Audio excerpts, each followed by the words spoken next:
Walang trabahong madali. Wala kang karapatang maliitin yung trabaho ng iba. Yung iba sasabihin, gwardiya lang naman yan, rider lang naman yan, construction worker lang naman yan, gasoline boy lang naman yan, fast food crew worker lang naman yan. Pucha, nagkaroon lang tayo ng maganda-gandang klase ng trabaho. Akala na natin kung sino na tayong entitled sa mundong to. Minamaliit natin yung mga taong mas mabababa yung sahod sa atin. Pagkakaalam ko kasi, wala kang karapatang maliitin o matahin yung trabaho ng iba hanggat nagtatrabaho sila ng marangal. Walang trabahong madali. Lahat nagdadaan sa hirap. Lahat nagsasakripisyo. Kaya kung iniisip mong porket maganda-ganda yung trabaho mo, malaki-laki yung sinasahod mo, mamaliitin mo na yung mga trabaho ng mga taong nagtatrabaho na mas maliit yung sahod sa'yo. Mag-isip-isip ka.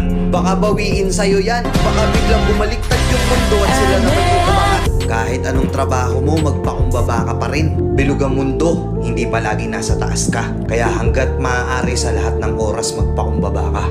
Di ba? May kilala pa kayong ganito? Minsan na rin pa kayong nilait ng mga gantong klaseng tao?